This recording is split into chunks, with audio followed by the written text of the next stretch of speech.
بسم اللہ الرحمن الرحیم، آیت نمبر 55 سے شروع کرتے ہیں۔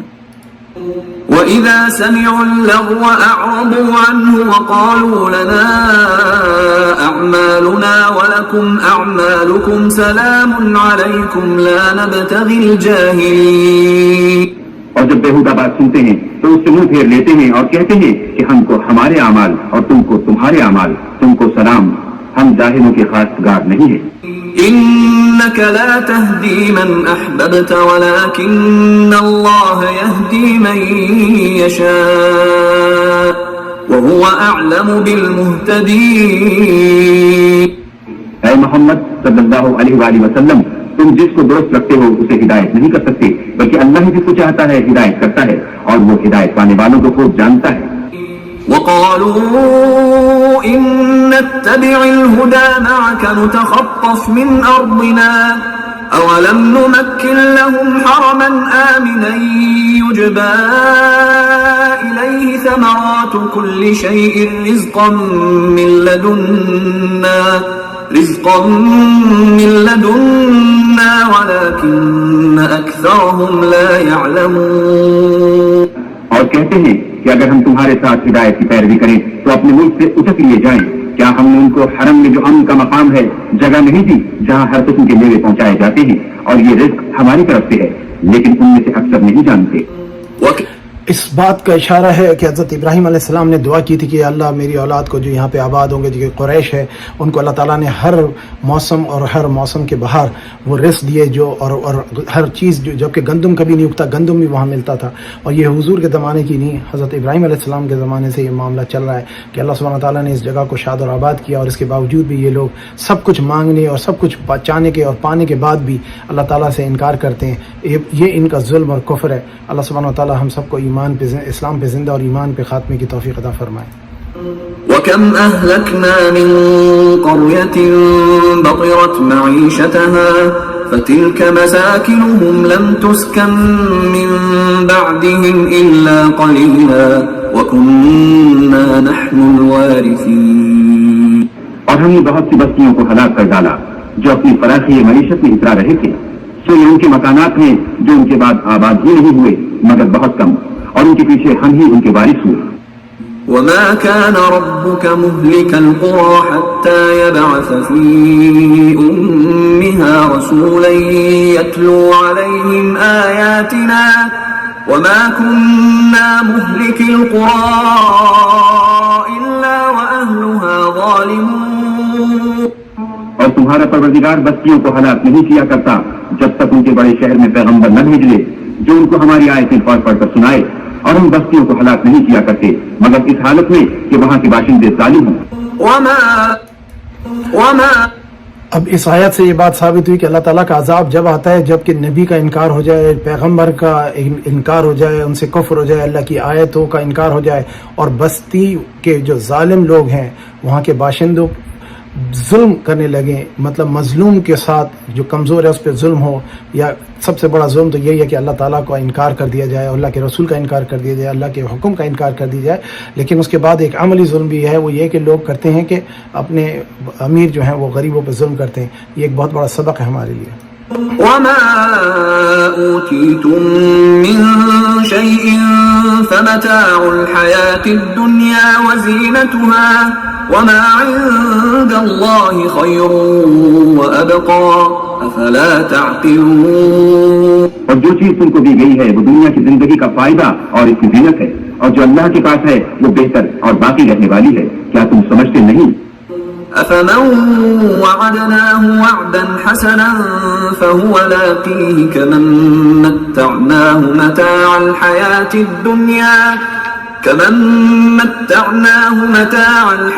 الدُّنْيَا ثُمَّ هُوَ يَوْمَ الْقِيَامَةِ مِنَ الْمُحْضَرِينَ۔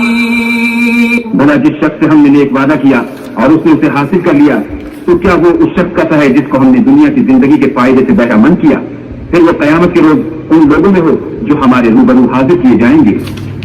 وَيَوْمَ يُنَادِيهِمْ فَيَقُولُ أَيْنَ شُرَكَائِيَ الَّذِينَ كُنتُمْ تَزْعُمُونَ۔ جس روز اللہ ان کو پکارے گا اور کہے گا کہ میرے وہ شریک کہاں ہیں جن کا تمہیں دعویٰ تھا۔ قال الذين حق عليهم القول ربنا هؤلاء الذين أغويناهم كما غوينا تبرأنا إليك ما كانوا إيانا يعبدون. تو جن لوگوں پر عذاب کا حکم ثابت ہو چکا ہوگا وہ کہیں گے کہ ہمارے پروردگار یہ وہ لوگ ہیں جن کو ہم نے گمراہ کیا تھا، اور جس طرح ہم خود گمراہ ہوئے تھے اسی طرح ان کو گمراہ کیا تھا. اب ہم تیری طرف متوجہ ہو کر ان سے بیزار ہوتے ہیں، یہ ہمیں نہیں پوچھتے تھے. وقيل ادعوا شركاءكم فدعوهم فلم يستجيبوا لهم ورأوا العذاب لو أنهم كانوا يهتدون. اور کہا جائے گا کہ اپنے شریکوں کو بلاؤ تو وہ ان کو پکاریں گے اور وہ ان کو جواب نہ دے سکیں گے، اور جب عذاب کو دیکھ لیں گے تو تمنا کریں گے کہ کاش وہ ہدایت یاب ہوتے. ويوم يناديهم فيقول ماذا أجبتم المرسلين. اور جس روز اللہ ان کو پکارے گا اور کہے گا کہ تم نے پیغمبروں کو کیا جواب دیا. فعميت عليهم الأنباء يومئذ فهم لا يتساءلون. تو وہ اس روز خبروں سے اندھے ہو جائیں گے اور آپس میں کچھ بھی پوچھ نہ سکیں گے. فأما من تاب وآمن وعمل صالحا فعسى أن يكون من المفلحين. لیکن جس نے توبہ کی اور ایمان لایا اور عمل نیک کیے تو امید ہے کہ وہ نجات پانے والوں میں ہو. وربك يخلق ما يشاء ويختار ما كان لهم الخيرة سبحان الله وتعالى عما يشركون. اور تمہارا پروردگار جو چاہتا ہے پیدا کرتا ہے اور جسے چاہتا ہے برگزیدہ کر لیتا ہے، ان کو اس کا اختیار نہیں ہے. یہ جو شرک کرتے ہیں اللہ اس سے پاک و بالا تر ہے. وربك آیت نمبر 68 پہ میں روک رہا ہوں اس وقت، لیکن آپ میں سے جو چاہتے ہیں اپنی نماز پڑھنا پڑھ لیں، ورنہ ابھی 10 آیتیں اور ہیں جو میں جاری رکھوں گا، اور اگر کوئی نہیں اٹینڈ کر سکتا دوبارہ جوائن کر لیں، ورنہ پھر آپ کو میں یہ پوسٹ کر دوں گا، آپ کو مل جائے گی. تو اس کا ذکر بہرحال یہ جاری ہے کہ اللہ سبحانہ و تعالیٰ سینے کی مخفی باتوں کو، ظاہر کو، باطن کو، سب کو جانتا ہے. اللہ رب العزت اللہ رب العالمین ہے. اور یہ بات ابھی 20 آیتیں اور ہیں جو ہمیں ابھی سننا ہے. آپ میں سے جو چاہیں تو انتظار کریں، ورنہ جو چاہیں تو اپنی نماز پڑھ لیں. اللہ سبحانہ و تعالیٰ قبول کرنے والا ہے. ایسا نہیں ہوتا کہ مغرب کی اذان ہوتا ہمیں فوراً بھاگنا پڑتا ہے. جو جماعت ہوتی ہے بہرحال جماعت والے کر سکتے ہیں. آپ لوگ اس کو جیسا مناسب سمجھیے. اللہ کا کلام ہی پڑھا جا رہا ہے تو اس میں کوئی ایسا نہیں ہے کہ وقت کا ضیاع ہو رہا ہے. اللہ سبحانہ تعالیٰ اس کا اجر عطا فرمائے گا. جو نہیں کر سکتے ہیں وہ جو جانا چاہتے ہیں نماز پہ چلے جائیں. جزاک اللہ. وربك يعلم ما تكن صدورهم وما يعلنون. اور ان کے سینے جو کچھ مخفی کرتے اور جو یہ ظاہر کرتے ہیں تمہارا پروردگار اس کو جانتا ہے. وهو الله لا إله إلا هو له الحمد في الأولى والآخرة وله الحكم وإليه ترجعون. وہی اللہ ہے، اس کے سوا کوئی معبود نہیں. دنیا اور آخرت میں اسی کی تعریف ہے اور اسی کا حکم اور اسی کی طرف تم لوٹائے جاؤ گے. قل أرأيتم إن جعل الله عليكم الليل سرمدا إلى يوم القيامة من إله غير الله يأتيكم بضياء أفلا تسمعون. کہو بھلا دیکھو تو اگر اللہ تم پر ہمیشہ قیامت کے دن تک رات کی تاریکی کیے رہے تو اللہ کے سوا کون معبود ہے جو تم کو روشنی لا دے؟ تو کیا تم سنتے نہیں؟ قل أرأيتم إن جعل الله عليكم النهار سرمدا إلى يوم القيامة من إله غير الله يأتيكم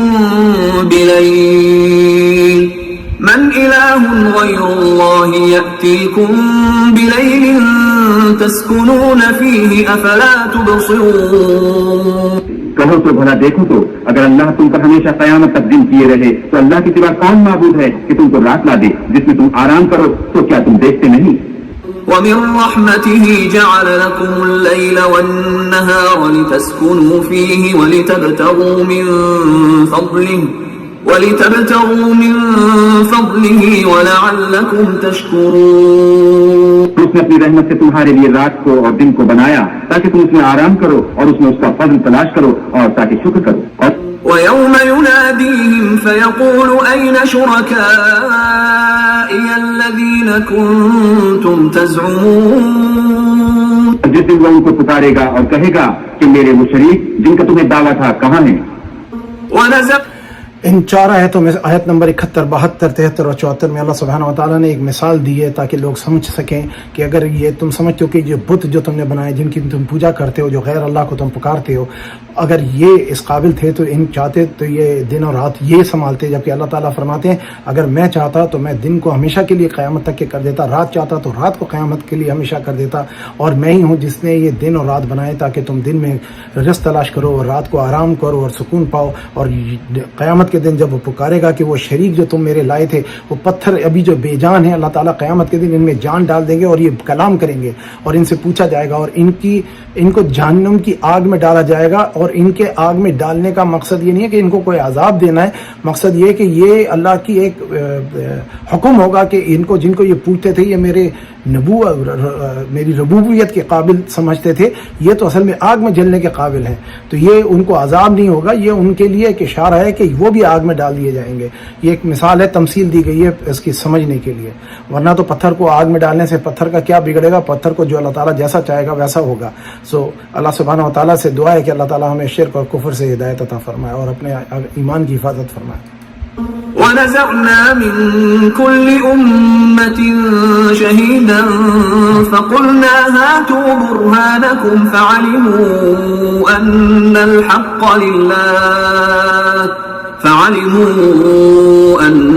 الحق لله وضل عنهم ما كانوا يفترون. اور ہم ہر ایک امت میں سے گواہ نکال لیں گے, پھر کہیں گے کہ اپنی دلیل پیش کرو, تو وہ جان لیں گے کہ سچ بات اللہ کی ہے اور جو کچھ وہ اس طرح کیا کرتے تھے ان سے جاتا رہے.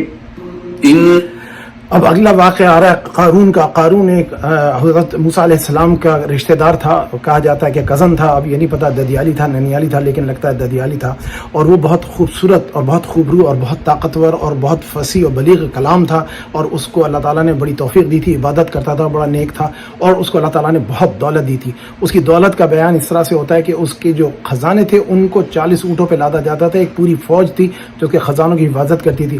اندازہ لگائیں کہ ہمارے پاس ایک الماری اور اس میں سونے کی اینٹیں رکھی ہوں, تو اس کا ایک تالا, ایک اینٹ کے لیے ہم ایک تالا رکھیں گے جو کہ ایک الماری کے لیے.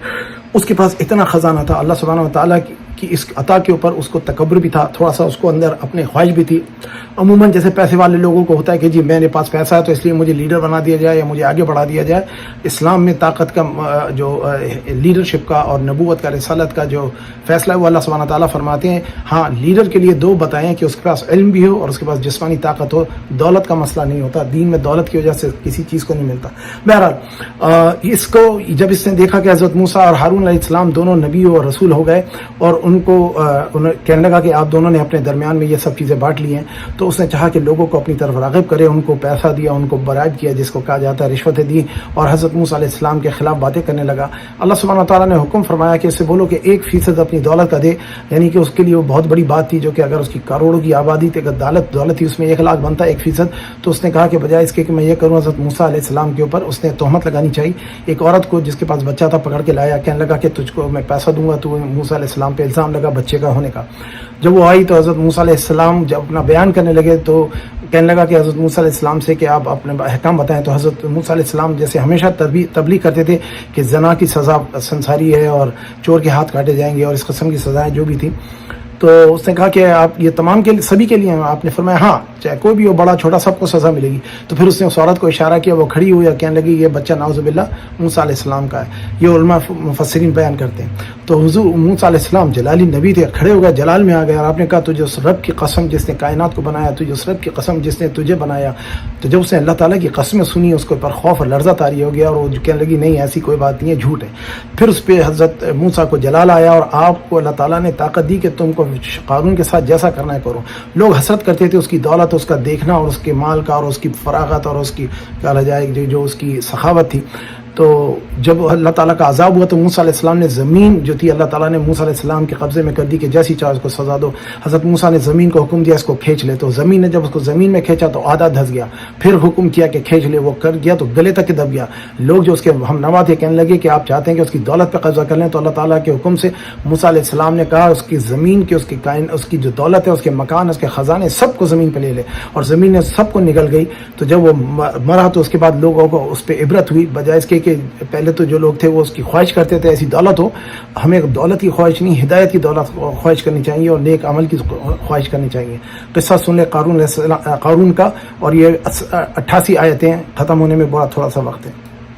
إن قارون كان من قوم موسى فبغى عليهم وآتيناه من الكنوز ما إن مفاتحه لتنوء بالعصبة أولي القوة إذ قال له قومه لا تفرح إن الله لا يحب الفرحين. قارون موسیٰ کی قوم میں سے تھا اور ان پر تعدی کرتا تھا, اور ہم نے اس کو اتنے خزانے دیے تھے کہ ان کی کنجیاں ایک طاقتور جماعت کو اٹھانی مشکل ہوتی. جب اس نے اس کی قوم نے کہا کہ اترائیے مت کہ اللہ اترانے والوں کو پسند نہیں کرتا. وابتغ فيما آتاك الله الدار الآخرة ولا تنس نصيبك من الدنيا وأحسن كما أحسن الله إليك ولا تبغ الفساد في الأرض إن الله لا يحب المفسدين. اور جو مال تم کو اللہ نے عطا فرمایا ہے اس سے آخرت کی بھلائی طلب کیجیے اور دنیا سے اپنا حصہ نہ بھلائیے, اور جیسی اللہ نے تم سے بھلائی کی ہے ویسی تم بھی لوگوں سے بھلائی کرو, اور ملک میں طالب فساد نہ ہو کیونکہ اللہ فساد کرنے والوں کو دوست نہیں رکھتا.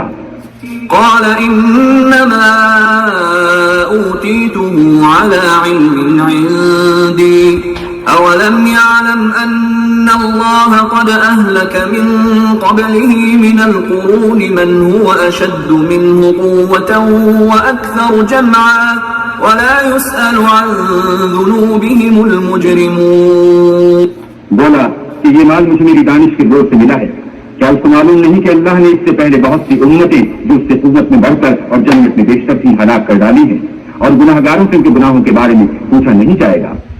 فخرج على قومه في زينته قال الذين يريدون الحياة الدنيا يا ليت لنا مثل ما أوتي قارون إنه لذو حظ عظيم. تو ایک روز قارون بڑی آرائش اور ٹھاٹ سے اپنی قوم کے سامنے نکلا.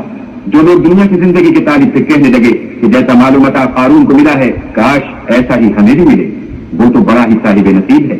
وقال الذين أوتوا العلم ويلكم ثواب الله خير لمن آمن وعمل صالحا ولا يلقاها إلا الصابرون. اور جن لوگوں کو علم دیا گیا تھا وہ کہنے لگے کہ تم پر افسوس, مومنوں اور نیکوکاروں کے لیے جو ثواب اللہ کے ہاں تیار ہے وہ کہیں بہتر ہے, اور وہ صرف صبر کرنے والوں ہی کو ملے گا. فخسفنا به وبداره الأرض فما كان له من فئة ينصرونه من دون الله وما كان من المنتصرين. بس ہم نے قارون کو اور اس کے گھر کو زمین میں دھسا دیا تو اللہ کے سوا کوئی جماعت اس کی مددگار نہ ہو سکی اور نہ وہ بدلہ لے سکا. وأصبح الذين تمنوا مكانه بالأمس يقولون ويكأن الله يبسط الرزق لمن يشاء من عباده ويقدر لولا أمن الله علينا لخسف بنا ويكأنه لا يفلح الكافرون. اور وہ لوگ جو کل اس کے رتبے کی تمنا کرتے تھے صبح کو کہنے لگے ہائے شامت, اللہ ہی تو اپنے بندوں میں سے جس کے لیے چاہتا ہے رزق فراخ کر دیتا ہے اور جس کے لیے چاہتا ہے تنگ کر دیتا ہے. اگر اللہ ہم پر احسان نہ کرتا تو ہمیں بھی پھنسا دیتا. ہائے خرابی, کافر نجات نہیں پاتا. تلك الدار الآخرة نجعلها للذين لا يريدون علوا في الأرض ولا فسادا والعاقبة للمتقين. وہ جو آخرت کا گھر ہے ہم نے اسے ان لوگوں کے لیے تیار کر رکھا ہے جو ملک میں ظلم اور فساد کا ارادہ نہیں رکھتے, اور انجام نیک تو پرہیزگاروں ہی کا ہے. من جاء بالحسنة فله خير منها ومن جاء بالسيئة فلا يجزى الذين عملوا السيئات إلا ما كانوا يعملون. جو شخص نیکی لے کر آئے گا اس کے لیے اس سے بہتر صلہ موجود ہے، اور جو برائی لائے گا تو جن لوگوں نے برے کام کیے ان کو بدلہ بھی اسی طرح کا ملے گا جس طرح کے وہ کام کرتے تھے. ان واقعات سے فرعون کا واقعہ اور قارون کا واقعہ سنانے سے اگر ہم سمجھ سکیں تو اس کا متن یہ ہے کہ ایک بادشاہ تھا، اس کو اللہ تعالیٰ نے حکومت بھی دی تھی، قوت بھی دی تھی، طاقت بھی دی تھی، دولت بھی دی تھی، فوج بھی دی تھی. قارون کو اللہ تعالیٰ نے جسم بھی دیا تھا، خوبصورتی بھی دی تھی، علم بھی دیا تھا، عمل بھی دیا تھا، دولت بھی دی تھی، لیکن اس نے نبی کی شان میں گستاخی کی. دونوں کا انجام کیا ہوا؟ اللہ تعالیٰ کے پاس جانے کے وقت ہمیں اس بات کا احتیاط رکھنا چاہیے اپنی زندگی میں ایز اے مسلمان کہ ہمیں دولت کی خواہش کر سکتے ہیں لیکن اس کے لیے مرنا نہیں چاہیے.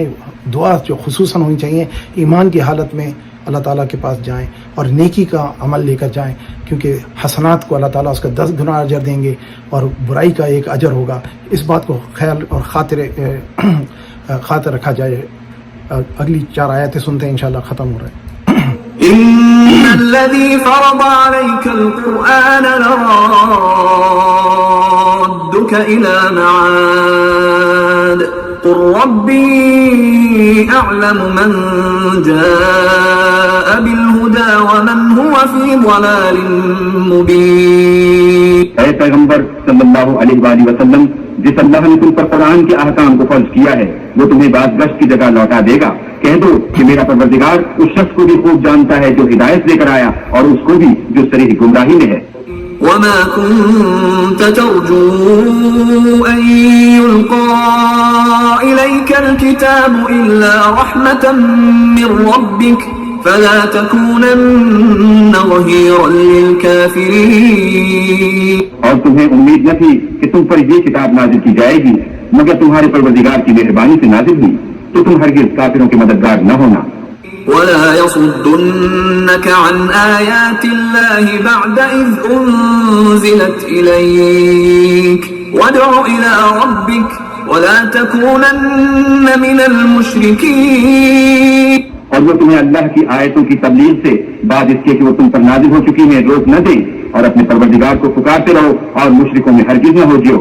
ولا تدع مع الله إلها آخر لا إله إلا هو كل شيء هالك إلا وجهه له الحكم وإليه ترجعون. اور اللہ کے ساتھ کسی اور کو معبود سمجھ کر نہ پکارنا، اس کے سوا کوئی معبود نہیں، اس کی ذات پاک کے سوا ہر چیز پناہ ہونے والی ہے، اس کا حکم ہے اور اسی کی طرف تم لوٹ کر جاؤ گے. آخری آیت میں سارا بات کا اللہ تعالیٰ نے جمع کر دیا کہ اللہ کے ساتھ شرک نہ کیا جائے، اس کے سوا کوئی قابل عبادت نہیں ہے اور ہر چیز سے ہلاک ہو جائے گی سوائے اللہ تعالیٰ کی ذات کے. اللہ ہی بچے گا اور اس لیے ہم اس کی طرف لوٹیں گے.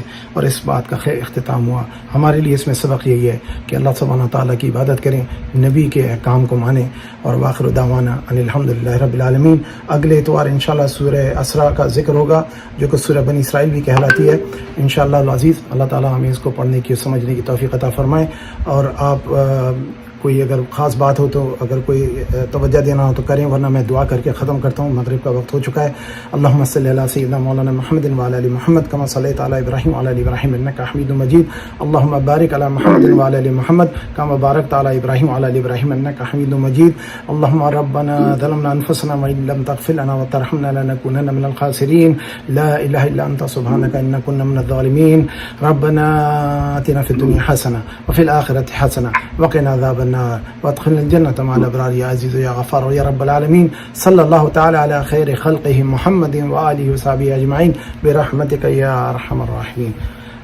کوئی کامنٹ، کوئی سوال جواب، ورنہ پھر بند کرتے ہیں کیونکہ مغرب کی نماز کا وقت